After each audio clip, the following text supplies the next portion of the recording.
Os presentamos a Factual, un individuo que desde siempre ha ido a un colegio con aulas grandes, de 35 alumnos. A lo largo del tiempo, en su trayectoria académica, se ha mantenido con una media de un 6.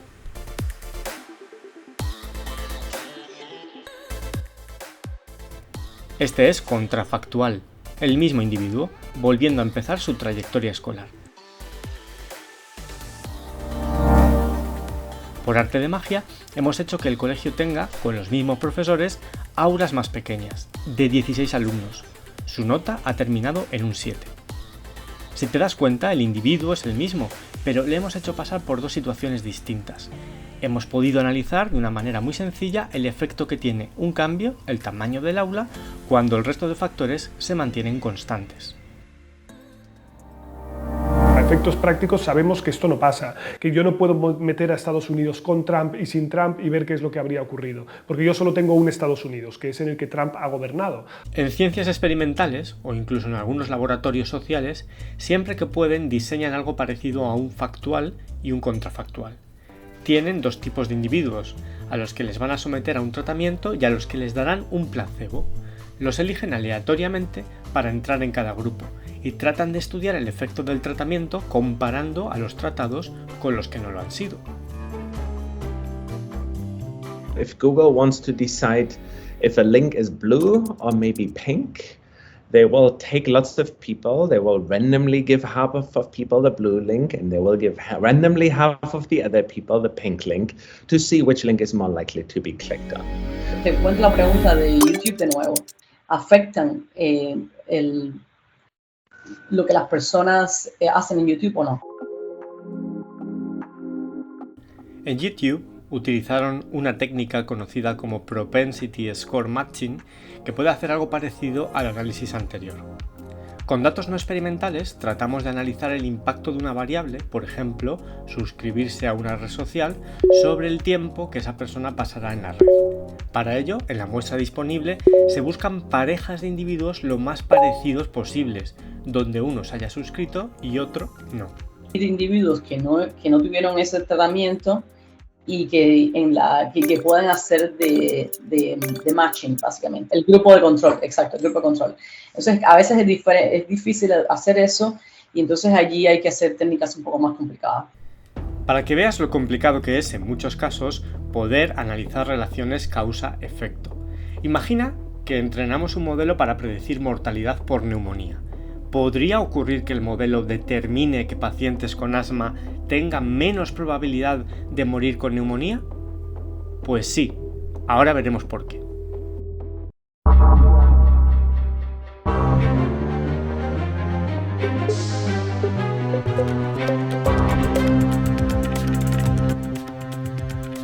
El modelo no hace nada malo.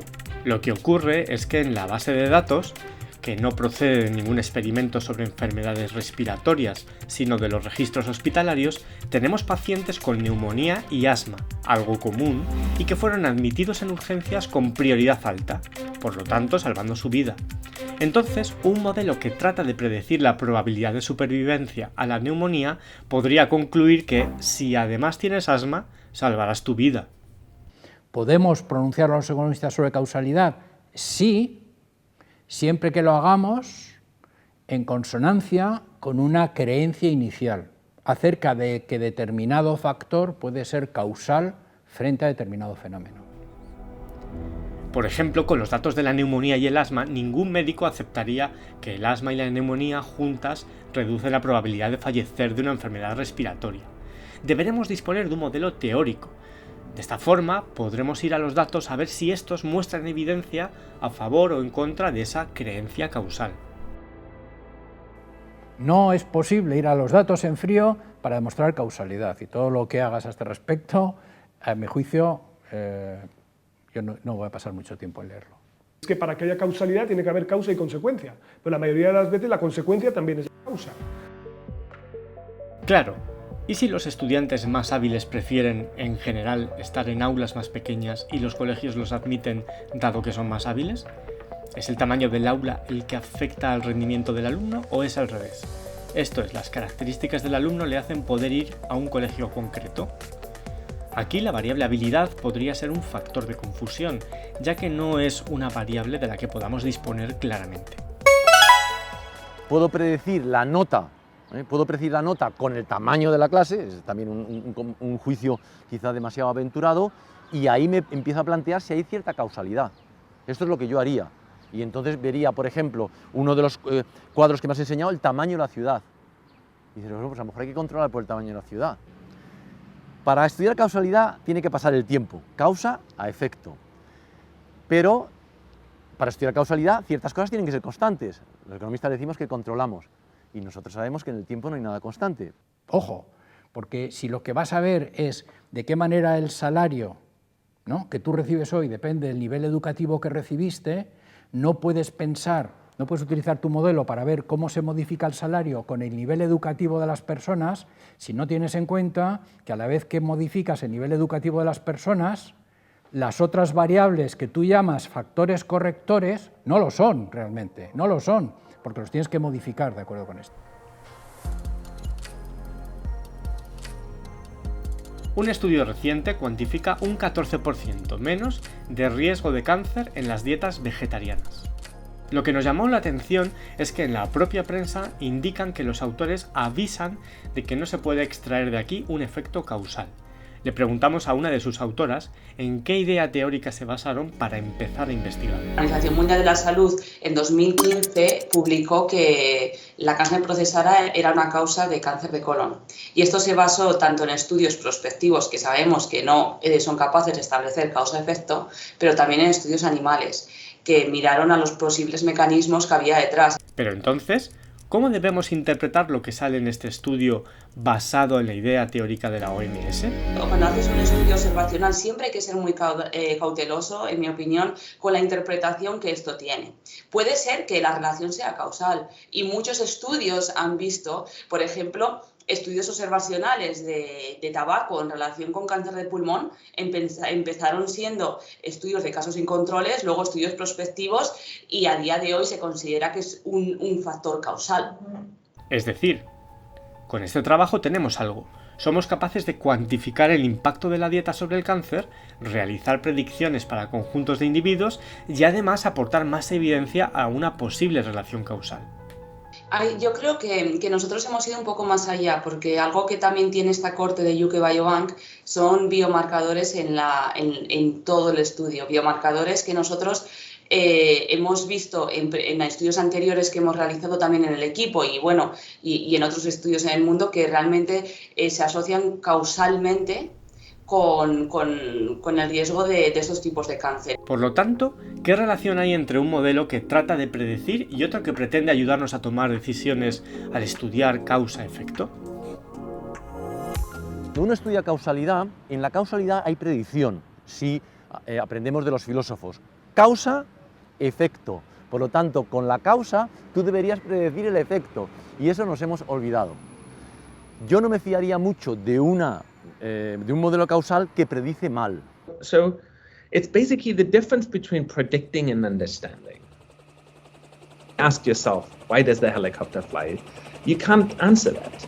But basically it's a case where the prediction is perfectly sufficient for our life, and yet our understanding or our causal knowledge of it is entirely unclear. Tampoco me fiaría mucho de un modelo predictivo que predice bien si no está basado en teorías causales. ¿Por qué? Porque mañana cambia la situación, mañana viene un viento muy fuerte y ese helicóptero que dice este señor que ha predicho que va a volar y nos pegamos un tortazo. Es decir, las relaciones causales, la teoría causal nos sirve para tunear esos modelos predictivos. ¿Cuánta información necesitarías para predecir el resultado de este partido? ¿Te vale con saber lo que ocurrió en los últimos partidos? ¿Necesitas saber qué comieron hoy?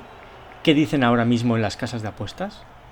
En un partido, unas elecciones, es importante para predecir el resultado utilizar variables que antecedan en un tiempo razonable al propio resultado. Ya sabemos que los goles que se han metido hasta hace 5 minutos tienen una correlación muy alta con el resultado final, pero sencillamente esa información no nos valdría para nada. La predicción tú tienes que ver qué información tienes hoy para predecir mañana. el horizonte de predicción es uno de los objetivos que tienes que plantear. El modelo puede ser diferente a 25 años que a 2 años, a predecir el largo plazo que predecir el corto. Es muy curioso que hay gente que ha predicho bien los resultados, por ejemplo, de las elecciones americanas, de una de ellas, de 2, y a la tercera falló estrepitosamente. Y ahí es porque es muy complicado, o sea, construir un modelo predictivo que tenga cierta base causal. Pese a estas dificultades, es cierto que los científicos llevan mucho tiempo tratando de ver cómo desarrollar metodologías para encontrar las relaciones causa-efecto en ciencias no experimentales. De hecho, el Nobel de Economía de 2021 se ha otorgado a individuos que han trabajado mucho sobre ello. Todo esto tiene que ver con la validez de los diseños experimentales y esto va a dar mucho que debatir en el futuro. Uno de los trabajos más famosos al respecto fue tratar de medir el impacto de una subida del salario mínimo en trabajadores poco cualificados, en restaurantes de comida rápida, de Estados Unidos. Para ello utilizaron 2 estados aparentemente comparables, uno donde se produjo la política, New Jersey, y otro donde no, Pensilvania. El experimento concluyó que no afectaba la subida del salario mínimo al empleo. Hay una tendencia importante entre economistas y no economistas a decir, por tanto, estos investigadores han probado que la elevación del salario mínimo no necesariamente reduce el empleo. Bueno, no han probado nada. Han mostrado y te han aportado evidencia acerca de que en aquel caso concreto no hubo este efecto. ¿Se puede generalizar a cualquier otro caso lo que se obtiene de esa investigación? Si tuviéramos 200 ejercicios de estos, con unas conclusiones todas en la misma línea, realizados en circunstancias muy distintas, en países muy distintos, en momentos históricos muy distintos y en circunstancias cíclicas muy diferentes, seguramente podríamos elaborar una teoría que dijera que con carácter bastante generalizado la elevación del salario mínimo no necesariamente perjudica el empleo de los trabajadores de poca cualificación, pero no en otro caso. Aún así, deberíamos seguir sospechando. ¿Estamos midiendo una relación causa-efecto como la que esperábamos al principio del vídeo? Si no pasa nada más, estaré dispuesto a creerlo. Pero incluso si no pasa nada más, tengo que creer también, no solo que no pasa nada más, sino que los 2 estados son perfectamente comparables en políticas de empleo y demás. O sea, hay muchos supuestos allí sobre los que siempre va a descansar la causalidad. Ahora, estos son los experimentos, o digamos, esta línea experimental es la más próxima a poder decir que hay algo de causa y efecto. ¿Y qué hacemos con nuestra pregunta? A priori no deberíamos pensar que estamos midiendo una relación causa-efecto entre el tamaño del aula y el resultado académico, aunque sí una relación teórica que proponen muchos científicos sociales. Entrenaremos diferentes modelos, mediremos el impacto del tamaño del aula en diferentes contextos que hemos ido aprendiendo haciendo el análisis descriptivo y analizaremos la capacidad predictiva de dicha variable sobre el resultado. Todo menos concluir de manera dogmática que somos capaces de encontrar una relación causa-efecto. Estamos en realidad en un punto intermedio entre saber cómo funciona el avión y en predecir que va a volar sin saber por qué.